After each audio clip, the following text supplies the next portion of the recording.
सभी को नमस्कार। आप सभी का स्वागत करते हुए एक बार फिर हम प्रारंभ करते हैं हमारी अगली कक्षा, जो ऑनलाइन कक्षा हमारी चल रही है वीडियो के माध्यम से। उसमें विषय हमारा रहेगा संस्कृत, प्रकरणम है हल संधि। हल संधि में आज हम आपके परिवर्तित पाठ्यक्रम के अनुसार जसत्व, अनुनासिक और अनुस्वार संधि के विषय में पढ़ेंगे। तो चलिए प्रारंभ करते हैं आज का हमारा प्रकरण हल संधि। संस्कृत कक्षायां सर्वेषां स्वागतम् अस्ति। पठतु संस्कृतं, वदतु संस्कृतं, लिखतु संस्कृतं। माहेश्वराणि सूत्राणि पढ़ते हैं सबसे पहले कि हल को हल क्यों कहा जाता है। जैसे सूत्रों में दिया गया है, पहला है माहेश्वरी सूत्र में 14 सूत्र होते हैं। पहला सूत्र है ए ई उ ण, और ये मिलकर के एक अण प्रत्याहार बनाते हैं। अण प्रत्याहार में आ ई उ ये केवल 3 वर्ण ही आते हैं, और हम ऐसे लेकर के यदि चौथे के अंतिम तक जाएं तो ये हो गया च, अच प्रत्याहार। अच प्रत्याहार में ए ई उ री लृ ए ओ ऐ औ ये 9 वर्ण आते हैं, और ये 9 वर्णों से मिलकर के जो सारे वर्ण हैं वो सारे स्वर होते हैं, इसलिए अच को स्वर भी कहते हैं। अब सूत्र नंबर 5 से लेकर के सूत्र नंबर 14 तक, 5 का पहला है, 14 का अंतिम है ल। इसमें जो वर्ण आते हैं वो है ह य व र ल य म अं ण न, झ भ घ ढ ध, ज ब ग ड़ द, ख फ छ ठ, थ च ट त, क प श ष स ह। ये इस तरह से कुल 34 वर्ण हैं, लेकिन इसमें से है की पुनरावृत्ति हो रही है, तो हम उस दूसरे जो है जिसकी 14वें में आया है और 5वें में आया है, इसमें एक है को हटा देंगे, वर्ण हो गए 33। इस तरह से हल में 33 वर्ण होते हैं, और हल के अंतर्गत जितने भी वर्ण आते हैं सारे व्यंजन हैं, इसलिए हल को व्यंजन भी कहते हैं। इस तरह से ये आपका होता है माहेश्वरी सूत्रों का स्पष्टीकरण। अगला है आपका हल संधि। जहाँ किसी व्यंजन का किसी स्वर या व्यंजन से जो मेल होता है उसे व्यंजन संधि कहते हैं। अब आपके व्यंजन संधि में जैसे जसत्व आ जाती है, जिसका सूत्र है झलान जसो अंते। दूसरा अनुनासिक आ जाती है यरो अनुनासिके अनुनासिको वा, और अनुस्वार आ जाती है मौनुस्वार। इस तरह से ये आपके परिवर्तित पाठ्यक्रम में केवल आपके हल संधि में 3 चलेंगे, जसत्व, अनुनासिक और अनुस्वार, ये आपके चलने वाली हैं। तो जो जसत्व संधि है, इस तरह से जसत्व संधि जो आपकी है उसके बारे में हम अध्ययन कर रहे हैं। तो सबसे पहले हम पढ़ते हैं जसत्व संधि का नियम। जसत्व संधि का नियम है झलान जसो अंते, जो झल वर्ण है। अब झल वर्ण हम पढ़ेंगे कौन से होते हैं। पद के अंत में स्थित झल के स्थान पर जस हो जाते हैं। अब झल वर्ण कौन कौन से हैं और जस वर्ण कौन कौन से हैं। झलों में प्रत्येक वर्ग का प्रथम अक्षर आता है एक तो, और द्वितीय वर्ण, तृतीय वर्ण और चतुर्थ वर्ण, ये 4 वर्ण आते हैं। पहला, दूसरा, तीसरा और चौथा, 4 वर्ण हो गए, और श, श और श, और अंत में ह। ये जो कुल 24 वर्ण आते हैं झल वर्णों में। प्रत्येक वर्ग का वर्ग कौन कौन से हैं, क, च, ट, त और प। प्रत्येक वर्ग का पहला, दूसरा, तीसरा, चौथा अक्षर, तीनों श, तालव्य, मूर्धन्य और दंतव्य और ह, ये 24 वर्ण हो गए। इस तरह झल के स्थान पर जस आदेश हो जाते हैं। जस में कौन से हैं, प्रत्येक वर्ग के तीसरे अक्षर, ज, ब, ग, ड़, द। जय है वो च वर्ग का तीसरा है, बै जो है वो पै वर्ग का तीसरा है, कै जो है वो गे जो है वो कै वर्ग का तीसरा है, डे जो है वो टे वर्ग का तीसरा अक्षर है, और द है वो तय वर्ग का तीसरा अक्षर है। वर्ग के प्रथम, द्वितीय, तृतीय या चतुर्थ अक्षर के स्थान पर उसी वर्ग का तीसरा वर्ण हो जाता है। और यदि तीनों स और है में से आता है, तो स के स्थान पर ड़ बन जाता है। इसके उदाहरण ज़्यादा प्राप्त होते नहीं है, वर्गीय अक्षरों के उदाहरण ही प्राप्त होते हैं। तो उदाहरणों के द्वारा समझते हैं इसको, किस तरह से इसमें परिवर्तन होता है उसको हम समझते हैं उदाहरणों के द्वारा। पहला उदाहरण आता है आपका, जैसे पहला है वाक धन ईश है। इसमें क अपने वर्ग का प्रथम अक्षर है, ये अपने वर्ग का तीसरा हो जाएगा, बनेगा वागीशः। क अपने वर्ग का तीसरा हो गया, क ख ग, ये ग बनेगा, तो ये बनेगा वागीशः। जगत धन ईशः, तय जो है वो तय वर्ग का प्रथम अक्षर है, ये अपने वर्ग का तीसरा अक्षर बनेगा द और बनेगा जगदीशः। सुप धनंत, पै जो है वो पै वर्ग का प्रथम अक्षर है, ये अपने वर्ग का तीसरा अक्षर बन जाएगा यानी कि ब, तो बनेगा सुबंतः। फिर है अच धनंतः, चै जो है वो चै वर्ग का प्रथम अक्षर है और जसत्व संधि में वह अपने ही वर्ग का तीसरा अक्षर बन जाएगा ज, तो बनेगा अजंतः। फिर है दिक् धनंतः, क अपने वर्ग का प्रथम अक्षर है और ये झल वर्ण है, उसके बाद में कोई भी वर्ण आए स्वर या व्यंजन में से तो वह अपने वर्ग का तीसरा अक्षर बन जाएगा। तो क अपने वर्ग का तीसरा बनेगा तो बनेगा ग, तो बनेगा दिगंबरः। इसी प्रकार से दिक् धन गजः, क अपने वर्ग का तीसरा बनेगा ग, आधा होगा, बनेगा दिग्गजः। सत धन धर्मः, तय जो है वो तय वर्ग का प्रथम अक्षर है, ये अपने वर्ग का तीसरा अक्षर बनेगा यानी कि त थ द बन जाएगा, बनेगा सद्धर्मः। सद्धर्म को आप ऐसे भी लिख सकते हैं, सद, मैं इसको दोबारा से लिख देता हूँ, सत धन धर्मः का बनेगा स आधा द और धर्मः। इस तरह भी आप इसको लिख सकते हैं। अगला है अप धन जम, पै अपने वर्ग का प्रथम अक्षर है, ये अपने वर्ग का तीसरा हो जाएगा, बनेगा अबजम। फिर है चित धन रूपम, तय अपने वर्ग का पहला अक्षर है, ये अपने वर्ग का तीसरा अक्षर बन जाएगा, तो बनेगा द और बनेगा चिद्रूपम। इस प्रकार से झल वर्णों के स्थान पर जस वर्ण हो जाते हैं, अर्थात अपने वर्ग के तीसरे बन जाते हैं। और इसको आपको स्पष्ट करने के लिए मैंने कुछ उदाहरण और लिखे हैं जिसके द्वारा हम समझते हैं इनको।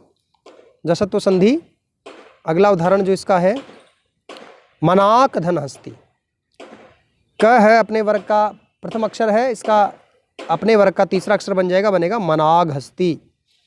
फिर है दिक् धन ईशः, क अपने वर्ग का प्रथम अक्षर है, क ख ग तीसरे में बदल जाएगा, बनेगा दिगीशः।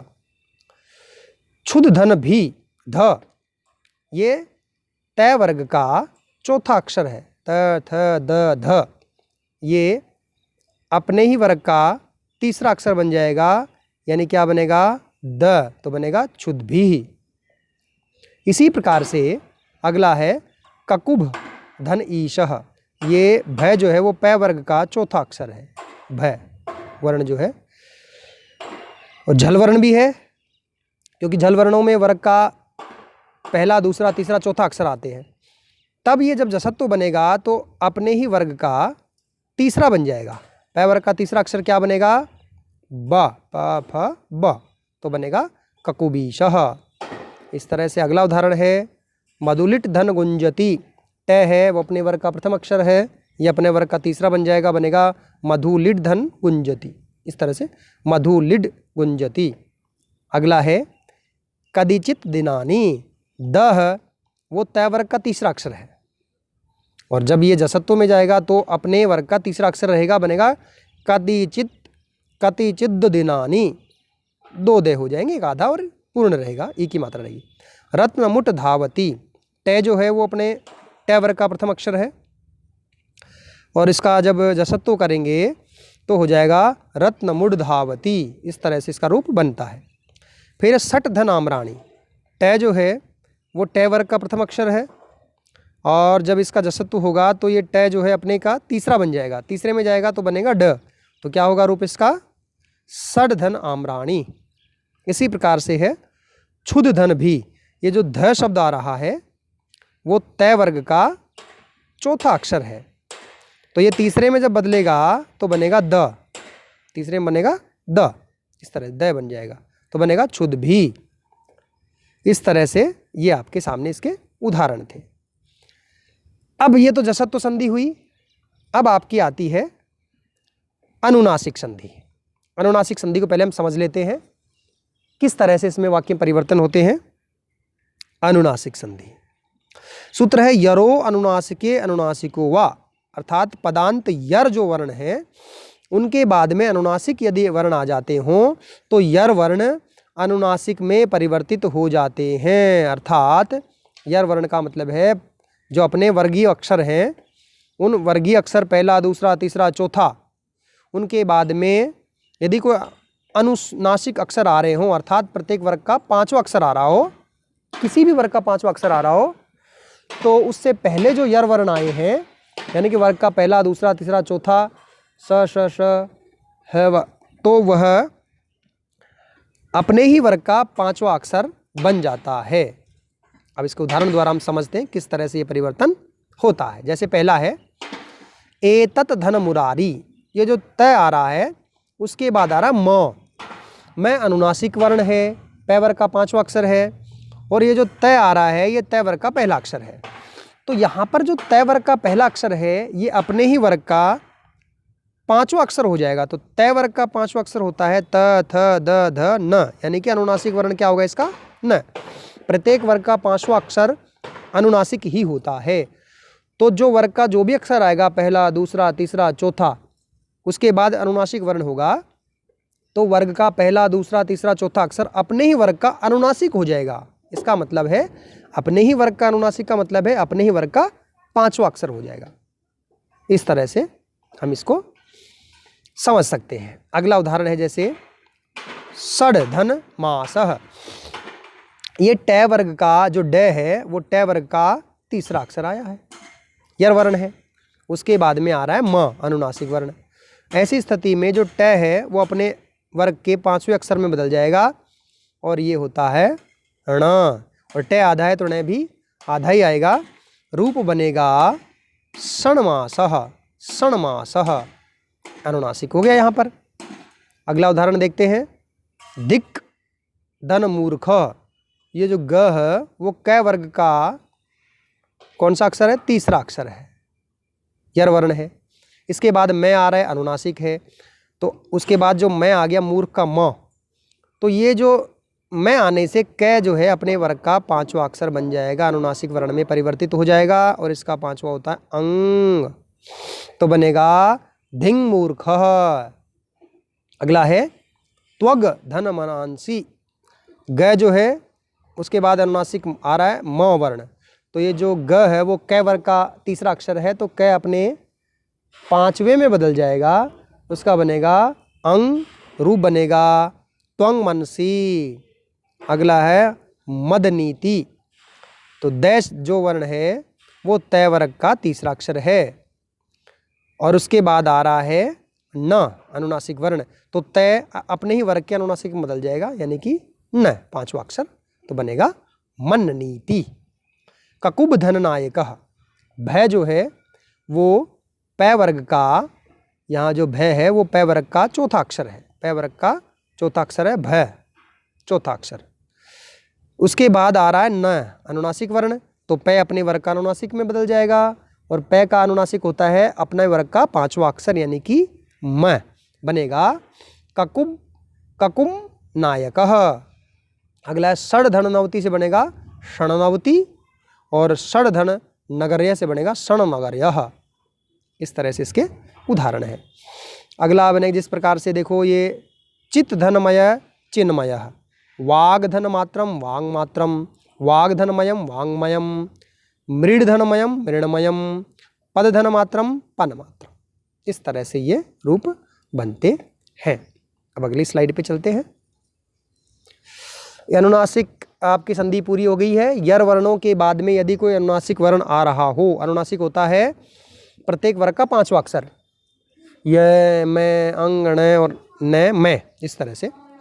अगला संधि जो आपकी है वो है अनुस्वार संधि। अनुस्वार संधि को पहले हम समझते हैं, इसकी क्या परिभाषा है।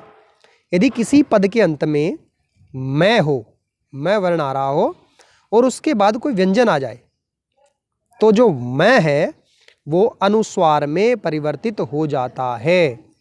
यानी पहले मैं आ रहा हो और उसके बाद में क्या आ रहा हो, कोई स्वर नहीं, क्या आ रहा हो, कोई व्यंजन। अगर कोई व्यंजन वर्ण आता है तो वह जो मैं है वह व्यंजन वर्ण आने के पश्चात मैं अनुस्वार में परिवर्तित हो जाता है। अनुस्वार जो होती ना बिंदी, इस तरह से किसी भी एक अक्षर के ऊपर बिंदी लगना अनुस्वार कहलाता है, उसमें बदल जाता है अगर बाद में व्यंजन आएगा तो। अगर व्यंजन नहीं आता है, कोई स्वर आता है तो मैं उस स्वर में मिल जाता है। देखो यहाँ तो कह रहा है कि मैं के बाद कोई व्यंजन आए तो मैं अनुस्वार में बदल जाएगा। अगर मैं आता है पद के अंत में और उसके बाद में कोई स्वर आ रहा हो तो मैं में वह स्वर मिल जाता है। जैसे मैं आपको एक उदाहरण देता हूँ किस तरह से मिलता है।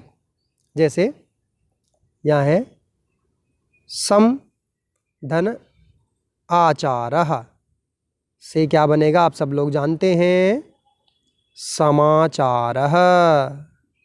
इस तरह से।